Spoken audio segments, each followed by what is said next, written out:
আসসালামু আলাইকুম। সোনাগাজী সম্মানিত এলাকাবাসী, আপনারা জানেন এই ক্লান্তি লগ্নে বাংলাদেশ সেনাবাহিনী বাংলাদেশ শান্তি শৃঙ্খলার জন্য দায়িত্বরত আছে।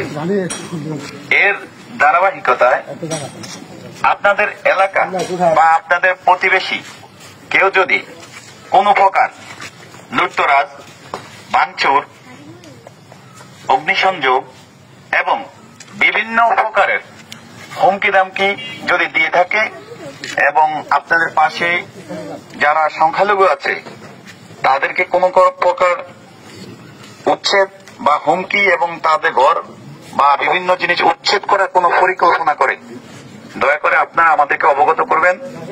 আমরা সোনাগাজী মডেল থানায় আছি এবং আমরা ইনশাআল্লাহ প্রশাসনের সহায়তায় আমরা আপনাদেরকে সর্বাত্মক সহযোগিতা করব। তো আপনারা সকলে ভাই ভাই, কেউ হানাহানি, মারামারি, কাটাকাটির মধ্যে যাওয়ার দরকার নেই। আমাদের কাছে কোনো রাজনৈতিক পরিচয় নাই। দুষ্কৃতকারী সে অপরাধী, সে কোনো দলের হতে পারে না। অতএব আমরা চাই দেশের শান্তি, আর বাংলাদেশ সেনাবাহিনী অবশ্যই দেশের শান্তির জন্য সর্বদা নিয়োজিত আছে, ইনশাআল্লাহ থাকবে। আসসালামু আলাইকুম ওয়া রাহমাতুল্লাহি ওয়া বারাকাতুহু।